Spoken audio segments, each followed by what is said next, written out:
и Тейлор Свифт. Одно из наших любимых занятий при просмотре церемонии вручения наград – это споры по поводу выбора победителя в номинациях.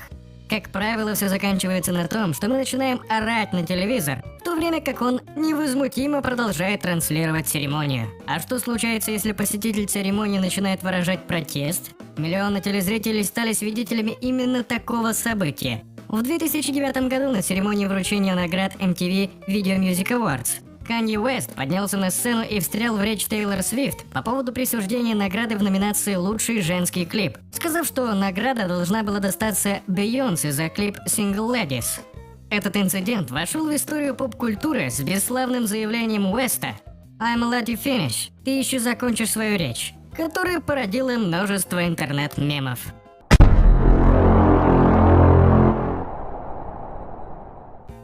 Ляп Харви. Успешный ведущий телевикторины, ток-шоу и комик Стив Харви. Кто же, как не он, годится для ведущего «Мисс Вселенная 2015». Однако в самый ответственный момент шоу, в момент коронования победительницы, Харви по ошибке назвал королевой красоты «Мисс Колумбия», которая на самом деле заняла второе место, вместо действительной победительницы «Мисс Филиппины». Через несколько минут в разгар пышной церемонии и даже коронования Харви должен был признать свою ошибку и назвать действительную «Мисс Вселенная».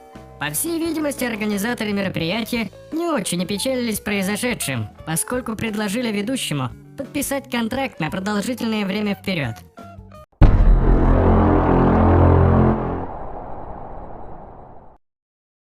Позор Эшли. Говорят, что поп-звезды часто пользуются фонограммами, особенно на концертах, устроенных в поддержку нового альбома, которые должны быть показаны по телевидению. Однако зрители Saturday Night Live наверняка рассчитывали услышать живое исполнение Эшли Симпсон в выпуске программы в 2004 году. Фонограмма же певицы дала сбой и поставила девушку в пренеприятнейшее положение. Ее хит «Pieces of Me» зазвучал в неподходящий момент, полностью обезоружив музыкальный коллектив. Певице ничего не оставалось, как только в свете софитов вытанцевать джигу. Эта ошибка Эшли ей дорого обошлась. Фанаты были разгневаны ее поведением, и она скоро потеряла свое звездное положение.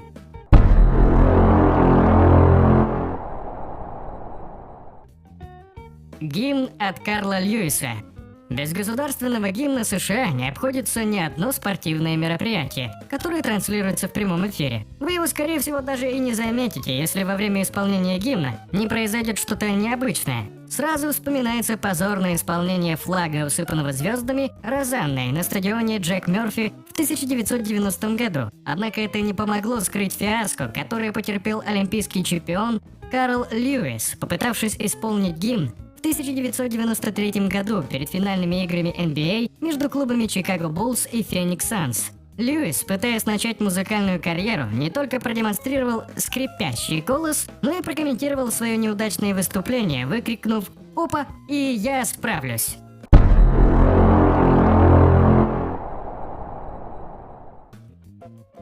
Мальчик на воздушном шаре.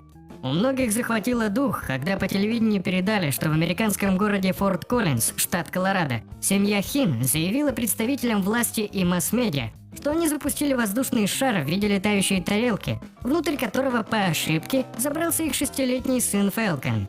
Однако это оказалось выдумкой. В действительности же, мальчик на воздушном шаре находился не в нем, а прятался все время на чердаке. В интервью в прямом эфире с Вольфом Блитцером на программе «Ларри Кинг Лайв», размышляя о правомерности произошедшего, семья Хин была обескуражена, когда Фэлкон выпалил: «Мы сделали это для зрелища». Родителям Фэлкона пришлось поплатиться за признание сына. Они были обвинены в совершении уголовного преступления.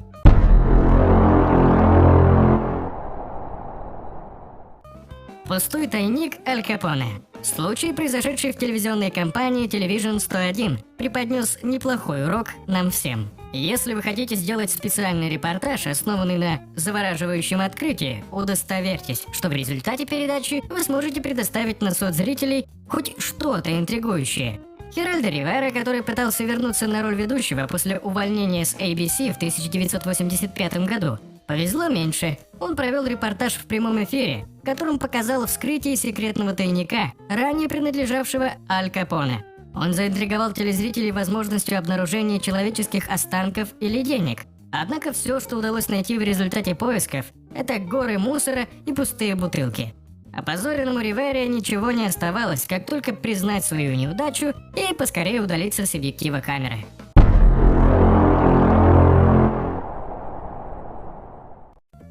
К черту, я ухожу. Для недовольных сотрудников это сценарий, о котором только остается мечтать – уйти с работы на пике славы. Зрители телевизионных новостей были обескуражены. Мне послышалось? Оповещая ситуацию с нелегальным клубом любителей марихуаны в Анкоридже для канала KTVA на Аляске, Чарла Грин в прямом и переносном смыслах отказалась от микрофона, признав, что является владелицей этого клуба. Она распрощалась с работой, бросив свою знаменитую фразу «К черту, я ухожу».